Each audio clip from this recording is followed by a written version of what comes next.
ओम नमः शिवाय। कितने तरह के होते हैं शिवलिंग, क्या है उनका महत्व, जानते हैं आज की इस वीडियो में, इसलिए अंत तक बिल्कुल बने रहिएगा। सावन के महीने में भक्त भगवान शिव को प्रसन्न करने के लिए पूजा पाठ करते हैं। स्वयंभू शिवलिंग जो स्वयं प्रकट हुए हैं विशेष रूप से पवित्र माने जाते हैं। मिट्टी से बने पार्थिव शिवलिंग मनोकामनाओं की पूर्ति करते हैं, जबकि पारे से बने पारद शिवलिंग सिद्धियों और मोक्ष के लिए पूजे जाते हैं। तो चलिए जानते हैं इस बार के कौन से शिवलिंग आप पूज सकते हैं किस मनोकामना के लिए। सावन का महीना 11 जुलाई से शुरू हो रहा है।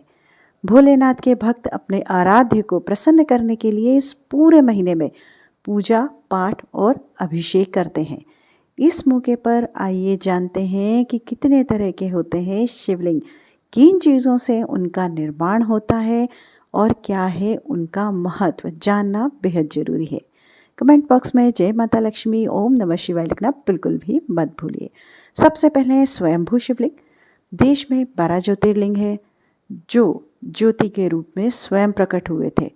प्राकृतिक रूप से प्रकट होने की वजह से इन शिवलिंगों का विशेष महत्व होता है।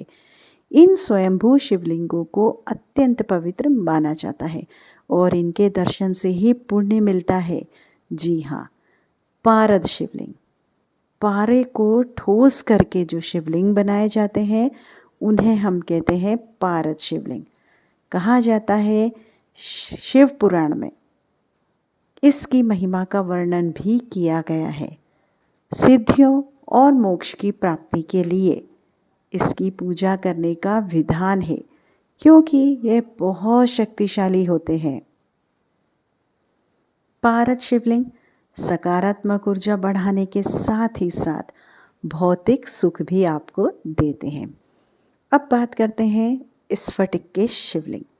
सभी इच्छाओं को अगर आप पूरा करना चाहते हैं तो करने में सक्षम है स्फटिक के शिवलिंग। सकारात्मक ऊर्जा फैलाते हैं, खास तौर पर ध्यान और एकाग्रता के लिए इनकी पूजा की जाती है। इससे आपको क्या होता है, मानसिक शांति भी मिलती है और भावनात्मक संतुलन भी बना रहता है। अब बात करते हैं पार्थिव शिवलिंग। पार्थिव शिवलिंग कौन से शिवलिंग होते हैं? जो मिट्टी से बनाए गए शिवलिंग को हम पार्थिव शिवलिंग कहते हैं। मनोकामनाओं की पूर्ति के लिए पार्थिव शिवलिंग का निर्माण किया जाता है।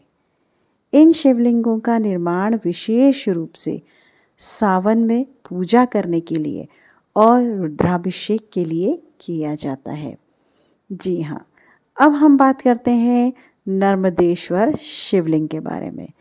नर्मदा नदी में से ये शिवलिंग हमें मिलते हैं, इसी वजह से इन्हें हम नर्मदेश्वर शिवलिंग कहते हैं। इनकी पूजा के लिए कोई विशेष विधान करने की आपको ज़रूरत नहीं पड़ती है, बस पवित्रता व शक्ति में ये स्वयंभू शिवलिंग की तरह ही होते हैं। अब बात करते हैं हम धातु निर्मित शिवलिंग। जी हाँ, मोक्ष और ज्ञान प्राप्त करने के लिए विशेष प्रकार की धातुओं जैसे सोना, चांदी, पीतल, तांबा, अष्टधातु आदि से इनका निर्माण किया जाता है। तो यह थी संपूर्ण जानकारी शिवलिंग के बारे में। उम्मीद करते हैं आपको वीडियो पसंद आई होगी। आपका दिन शुभ मंगलमय हो। नमस्कार।